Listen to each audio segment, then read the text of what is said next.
everybody, welcome to week 8 of the Federation Champions Breakdown Halfway Edition, the Halloween edition.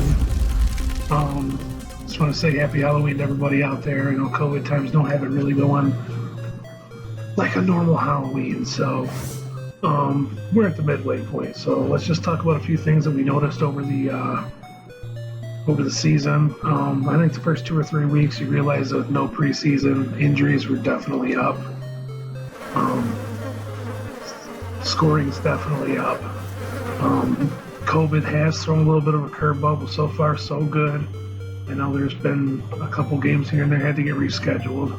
I think the NFL was dumb for not putting a bye weekend.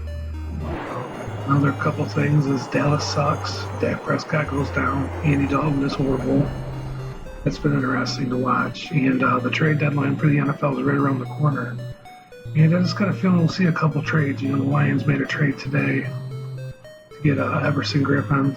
Just shows that the Lions' defensive line is awful, even though spending all that money on it.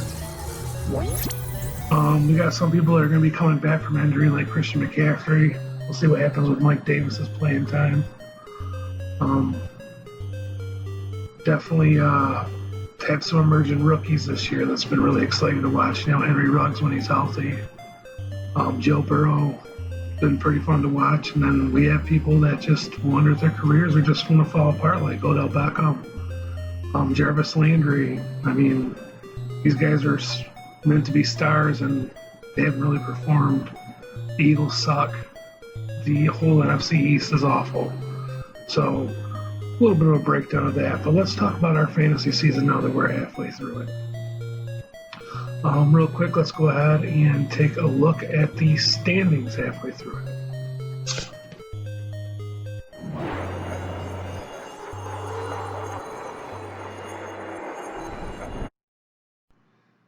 As you can see by the standings, the 1-win division, everybody's within basically a game. The top 3 are within a game of each other. A little bit of a gap opened up. Randy Kleinschmidt and the RDK crew, they got themselves cut out. Their work cut out for them. They're 2 games back. They don't want to fall 3 games back this week. And Buddy's Baller is facing a must-win. He's definitely falling behind here. But if you look at the Randall Cunningham division, the top 2 basically have gapped themselves a little bit. But that 3rd playoff spot's up for anybody. Joe Bid-19's within a game of that. Colesville 45 is looking pretty good lately. He's bounced back, so that 3rd playoff spot's definitely going to be interesting to watch.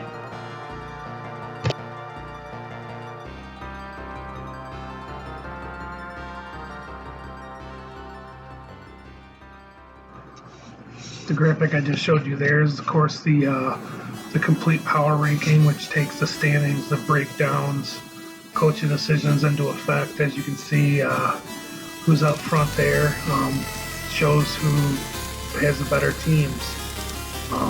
Talk a little bit more about the rest of the season so far. I gotta say the most disappointing team is Dan's team. The Boat Pump Foundation definitely looks like it's going to be a donation here coming up, because you just sort of falling apart, and it's not your fault. You've had a lot of bad injuries that's put you behind. Injuries suck, and you start out real hot, you look good at the draft. The last couple weeks you've fallen off. We'll see if you can bounce back. We still have plenty of time before the trade deadline. The biggest overachiever, though, is definitely Trayton. Trayton is 5-1. But let me put this in perspective a little bit. He has scored 1,088 points against him, which means the next team closest to that is 1163. He has not faced any high-scoring teams yet.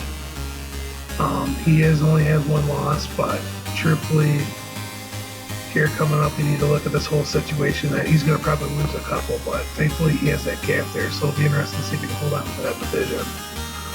The most screwed this year is actually, and the most surprised really has been Miller Time. He's definitely started to put up a lot of points, especially last week. So big props up to him. His team's always looked pretty solid, but now he looks like he can compete for that spot with trade, so that's going to be interesting to watch. And Ric Flair Drift definitely looks like one of the better teams in the other division. But within one game of each other, everyone's right there. Them top three, it's going to be a close gun battle all the way for the playoff spots, all the way into the playoffs, but they got to play each other. So it's going to be really intriguing to see if they come out of there, because I think the other two have sort of fallen off. I don't think Kleinschmidt's has a shot being 2 games back. There's only 6 left for the playoff spots, so I mean, it really doesn't leave a lot of room for error. So, I mean, I've seen people drop off, and that's definitely going to happen. There's going to be teams that drop off, and it depends on which one they are. So, that's the breakdown for this week. Hope everybody liked it, and go ahead and comment on it. Talk shit. Get some trades going.